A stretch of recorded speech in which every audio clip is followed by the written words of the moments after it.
jamono ji ni 15 heures la ñu waxoon ne réunion bi ca lay tàmbale mën nañ jàpp ni jamono ji ñoom bureau exécutif bu assemblée nationale ñu ngay waxtaan. Ouais, c'est laataa normal ñuy ñëw parce ci que c'est loolu pour revoir leur copie. Parce que Ouais. déjà, donc c'est une copie boo xam ne ça a été corrigé par le Conseil constitutionnel pour dire qu'il y a des irrégularités en matière de procédure. danañ xoolaat seen texte bi ñoom aussi je dis que xam nga député yi aussi war nañ am un niveau de formation c'est très important. Parce que quand vous faites des amendements également nga xam ne constitution lii la ñu wax nga jéem a xool lan moo war a accompagner sa amendement de telle sorte que donc ça ne sera pas censuré ni corrigé par le Conseil constitutionnel. C'est comme si dañuy foye constitution alors que waruñu foye constitution voilà.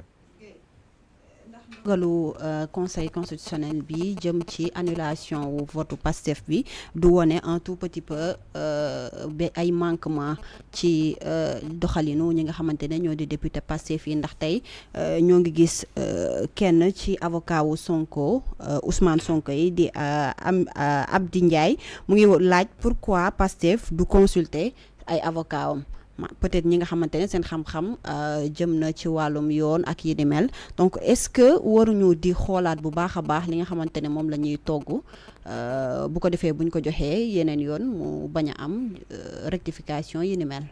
man je pense que conseil constitutionnel position bi mu am actuellement nii. ci réew mi daanaka foogu mu ne avocat am na influence boo xam ne mun na ko ci def n'est-ce pas monsieur Diouf. mais jàngat texte bi laa bëgg a wax xanaa jàngat texte bi rek parce que am na même avocat sax am na ci yoo xam ne il faut des institutionnalistes ku mel ne ñoom Ismaïla Madior Fall am na ci ñoo xam ne loolu la ñu jàng c'est des institutionnalistes. ñooñu par exemple seen xam-xam ci loolu la gënoon a mën a màcc mais Sénégal yi côté constitution dañ ci xaw a réer lu bëri parce que fii at yu mujj yi sax lañu ci doog a xam lu bëri parce que fii constitution dañ ko jàppoon comme benn objet boo xamante ne chef d'état bu ñëw da nga koy taaye comme ci sa mesure nu mu la arrangé te loolu c'est factuel xëy na léegi sax le conseil constitutionnel nekk fi état du wax conseil constitutionnel dindi ko mais bu njëkk sax daawul demee noonu ah non fii façon loi bu nekk am na fi assemblée nationale taxaw na fi voté fi loi boo xam ne dañu dindi mandat wu président assemblée nationale bu 5 ans indi ko 1 an pour dàq benn nit je prends l'exemple de Macky Sall waaw. boo xoolee depuis Senghor waaw. gouvernement Dia bi ñu koy daane en 62. mais c'était chez Lamine Gueye domicile de Lamine Gueye. en 62 domicile de Lamine Gueye. C'est ça, au domicile de Lamine Gueye. Parce que ça a été voté au domicile. Le lendemain, on avait dissous le gouvernement Dia et Dia a été emprisonné. Ça dit que ñi fi nekkoon la. dañ doon foye constitution. tout le temps ñi nekk pouvoir dañuy am poignée ci constitution bi. dañu mës di am poigne ci ñi nga xam ne moo di conseil constitutionnel bi. te loolu li ko doon indi. mooy baat bi ñu doon wax naan le président de la république est gardien de la constitution. loolu la ñu bëggatul dégg au Sénégal bu dee dañu bëgg taxal yoon rek dañu ne la cour constitutionnelle moo war a nekk logiquement garant de la constitution. moo war a nekk gardien de la constitution. sept sages yooyu kese donc bu président bi bëggee jàdd ñu am courage na ko hey lii la yoon may. constitution waxul lii nga yem ma leen di féliciter parce que bërki dem moo njaay yóbbu nañu fa benn document boo xam ne ay nit ñoo porté combat boobu ne pour ñu destituer l'actuel président assemblée nationale Ousmane Sonko conseil constitutionnel je suis incapable. domaine boobu àgguma fa samay compétence àggagul foofu jël leen lii du sama domaine yéen def leen ko seen póotum biir mais daal li ma la bëgg jàpp mooy conseil constitutionnel nañ leen dëgëral nañ leen may doole parce que am réew. bu demee ba nasaxal lii di ces institutions presque on est foutu yàqu nañu parce que charte ndeyu réew mi mais foofu la sukkandiku warul nekk loo xam ne wax dëgg yàlla da ngay toog rek sa xel nekk ci benn affaire bu ñu def rek ñu ne nañ ko changer par contre li ñu proposé ne lii la ñu war a changer man de defe naa ne wax dëgg yàlla li ñu proposé ne dañ ko war a changer dafa rafet parce que ku mel ne président de la république nga ne buy dugg day wax waaye buy génn war na waxit la mu am waaw logique la parce que kii dañ ko dénk moomut yëkkati dama ne yooyu yëpp la arrêté. non c'était juste sur les amendements. amendement yi ñu defoon yoo xam ne nii day aggraver les charges publiques si loolu la artu. maanaam boo xoolee vote bloqué bi lan la parce qu'on avait écarté toute autre proposition ñoom amendement yi rek lañ voté woon. waaw def ko en un seul vote. Conseil constitutionnel ne leen. warul demee noonu bi jaarul yoon parce que amendement yi dafa am lu ko benn proposition financière bu mu war a ànd ak. mais on avait écarté toutes les autres propositions ñoom loolu lañ koy ñoom vote bi ci amendement yi la nekkoon. loolu leen conseil constitutionnel ne leen revoir leen seen copie.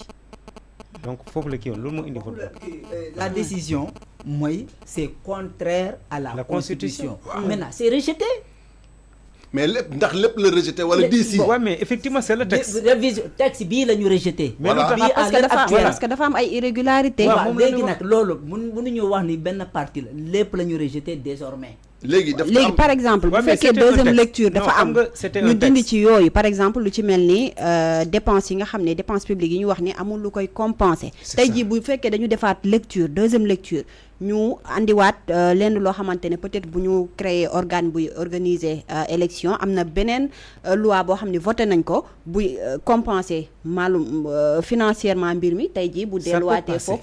très bien ça peut passer moom la xam nga moo tax ma ne amuñu problème peut-être ak déclaration de patrimoine ak leneen ak leneen am na ci yoo xam ne ak mariage entre homme et femme yooyu yëpp moom amu ci jafe-jafe yooyu amuñu ci jafe-jafe parce que c'est des trucs yoo xamante ne Sénégalais yëpp ànd nañ ci quoi. voilà on rejette le texte en intégralité xam nga lépp ci texte bi la mais dama ne ci biir texte bi 30 points la nag waaw moom laa dama ne y a un texte le vote ça porté sur un texte xam nga bi ñu ñëwee y a des propositions y a des amendements qui ont été faits mais si ko amendement yooyu dañu gis ne amul benn proposition boo xam ne nii donc accompagné na ko par ce qu'on appelle des recettes financières des ressources financières parce que ça sont des charges supplémentaires si ko loolu nag bu ñuy rejeter du amendement yi la ñuy rejeter on rejette tout le texte pour que c'est contraire à la constitution léegi nag ñoom ñoo war a revoir seen balaa ñuy yóbbuwaat voilà ñu xoolaat texte bi defaraat boo xam ne liñ ci génnee ñu génnee ko ci yi ñu retenir ko bàyyi ko mu jàll. très bien parce que je pense que noonu la parce que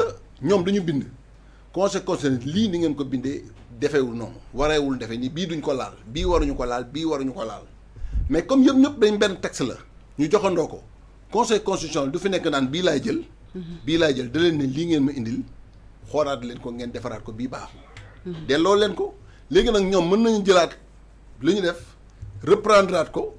xool amendement yi nga xamante ne ñoom insisté nañu te loolu boo ko liiree da ngay xam ne wax dëgg yàlla président Diomaye du bañ ni li ma gis. du ko bañ mariage homme et femme. non déedéet ay amendement gay para man kañ lenn laa xam ne peut-être dana ko ci xaw a xool.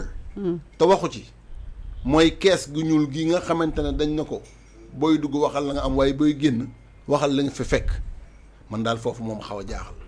ndax dana ko nangu mais boobu amu ci woon problème dafa mel ne président xam nga président dafa waxoon ni ci amendement bu maître Moussa Sarr wax publiquement li mu wax publiquement président nañ ko bàyyi mu compte di exercer fonction de président de parti wala de coalition amendement public beneen bi moom moo di moom président de la république ñu bàyyi ko mu nekk assurer exclusivement la politique de la nation boobu yooyu la wax sans pour autant concerter le premier ministre sans mu wax loo xamante ni moom mooy beneen amendement boo xamante ni moom président de la république bind na leen ko en privé maanaam jox leen ci amendement que moom buggul buy génn mu def président buy génn mu def déclaration de patrimoine loolu la leen bindal ci fële gars yi amendement boobu noonu comme kii dañ ko bañal loolu moo tax mu indi article 82 voté leen de façon bloquée ngeen voté sur une seule chose envoyé naa ko ki nga xamante moom moo di Asbadiane au niveau de la régie. dernier alinéa de l'article 82 de la constitution. et puis référendum bi. waaw bu ñu ko bàyyiwoon sax mu jàll. tey ñu war a dem référendum mais wax dëgg yàlla fii réew mi toll ñun ñoo fi nekk baadoole yi di jàmbat rek waaye ñoom ñi nga xam ne ñoom ñoo ko yor ñoom jàmbatuñu dara de. amuñu problème dépense amuñu problème añ amuñu problème reer. amuñu problème faju. l'état qui bloqué mais ça va coûter dañuy coûter cher c'est des milliards. minimum bu di nga dépenser 15 milliards. article 82 wax la. dernier alinéa 4. Si le gouvernement demande l'Assemblée nationale